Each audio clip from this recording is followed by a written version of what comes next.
Welcome to Heartglow CEO, where high achievers evolve into purpose-driven powerhouses.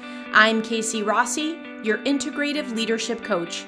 Join us to break free from people-pleasing and burnout, exploring mindset, embodiment, and soul alignment.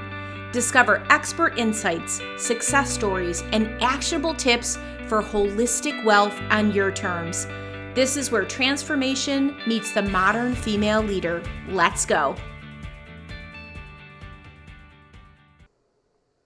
We're talking about something important and fun today, how to plan for a stellar fourth quarter. This is the last stretch of the year, my friend, and if you want to end with profits and confidence, you need to get intentional right now. Let's break it down so you can finish the year strong. Q4 is often overshadowed by the hustle of back to school, shifting gears for the holidays, and the general whirlwind of year-end busyness. But this final quarter is golden. It is the time to reflect on what's worked, pivot on what hasn't, and take strategic action to close the year with a bang. Now, some people wait until the first of the year to do this audit, but because you're listening to this, a baddie boss who's striving to run a business that's heart-centered, aligned, and profitable, I know that you're a part of the top 10% that like to get a handle on things and optimize.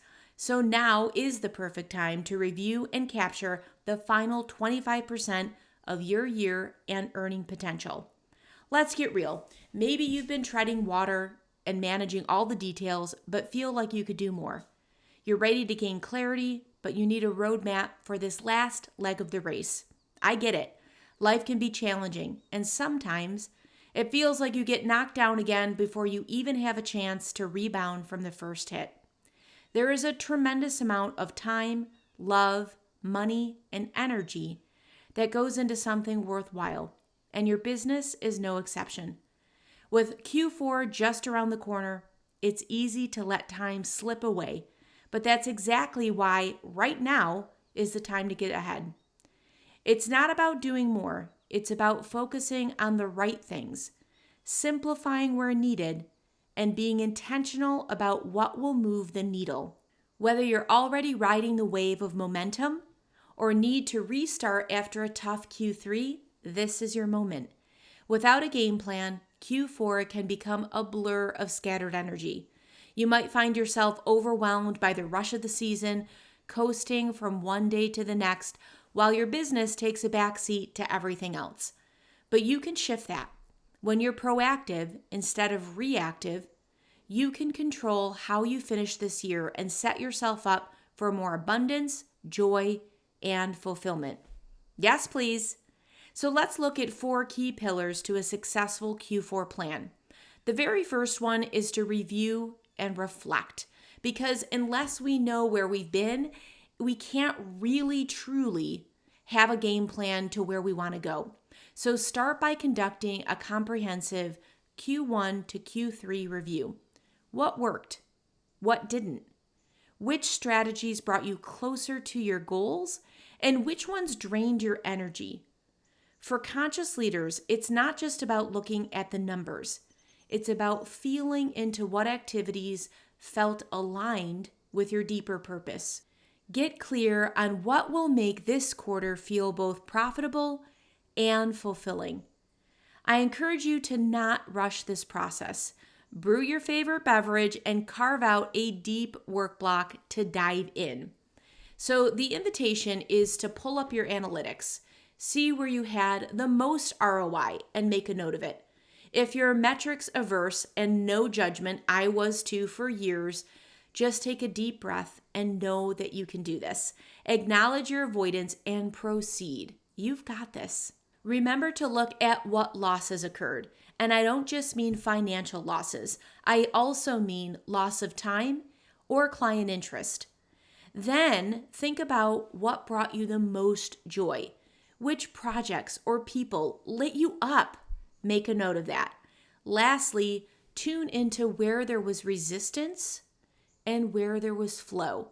And you can tell there was resistance if you procrastinated, if you got a physical sensation of constriction in your body, if you had a lot of mental rumination, like just over and over again, where you were resistant to take action and you stayed in your head for a long time, those are kind of symptoms and signs of resistance. And flow, I think we all know what flow feels like, but just to contrast it, it's when we're expanded, when there is an easiness, when you are in a project for longer than you thought, and you look at the time and you're like, oh my gosh, I can't believe 3 or 4 hours went by. That's a great sign of when you are in flow. Another sign or symptom of flow is when you've been doing a project for a long time, but you still actually have energy. That's a great sign that you were in your zone of genius and things just felt aligned. They were fluid.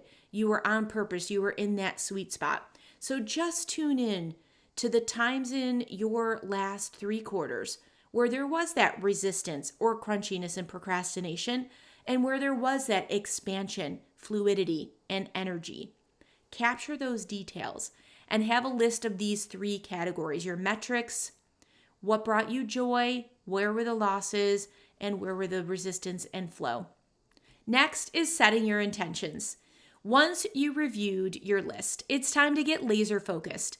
Set no more than 3 key objectives for Q4. The key is focusing on the few items that hit the trifecta of ROI, joy, and flow. Perhaps you only have 1 in this sweet spot, and that is completely fine. Less is more, and having a concise focus will help you avoid burnout and ensure you, by the year end, that you're feeling accomplished and satisfied. These objectives should stretch you, but be realistic enough to hit within 3 months. I know that this is often challenging for my high-performing achievers like you. We tend to have a laundry list of objectives, but I really want to encourage you to keep it minimal, 1 or 3 at most.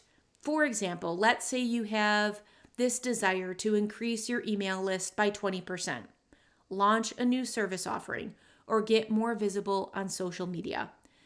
I invite you to choose the one that feels most aligned and energizing, and then make that your top priority.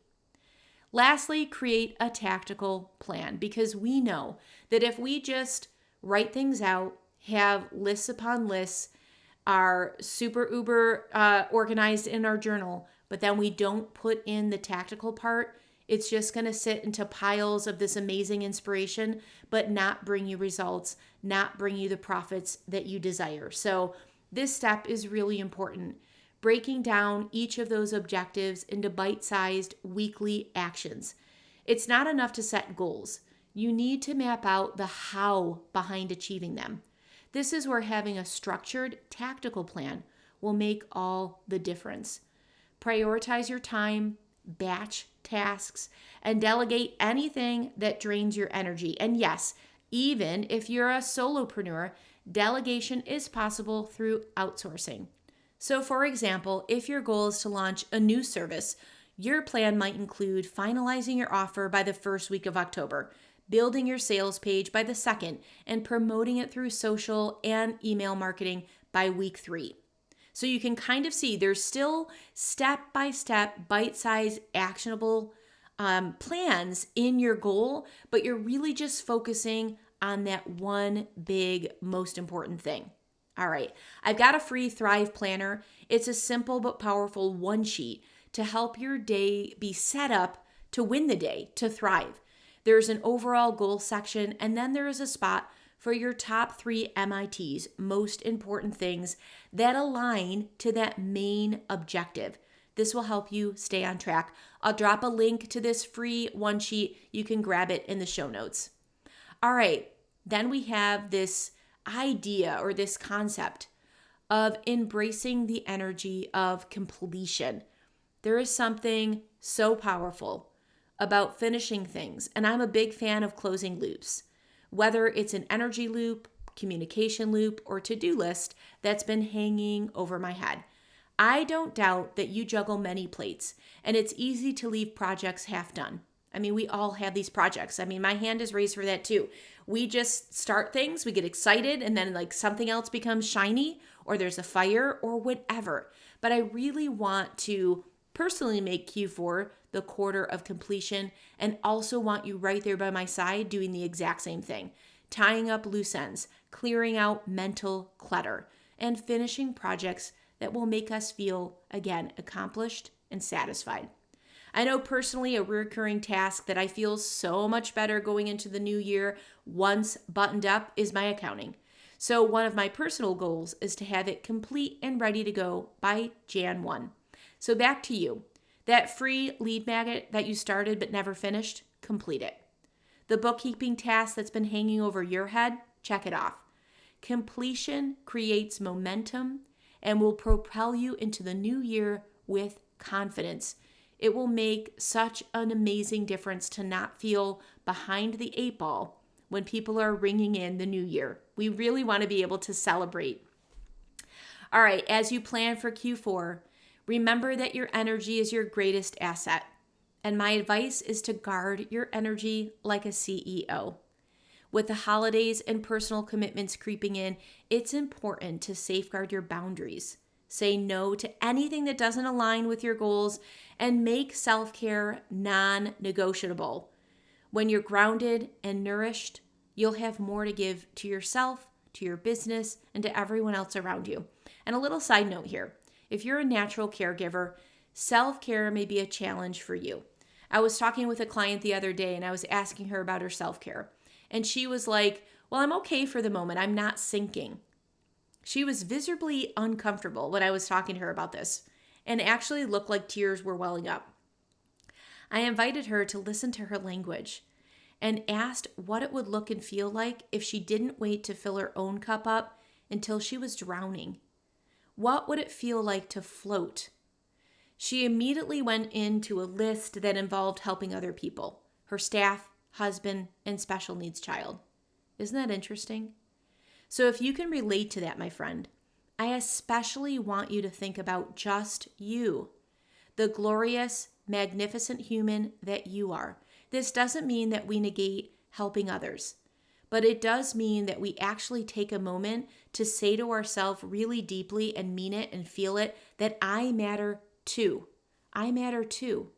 Schedule in time to just be, to float, to fill back up. As a multi-passionate creative entrepreneur, you get to design your path. And Q4 is the perfect time to recalibrate, strategize, and go all in on ending the year with intention.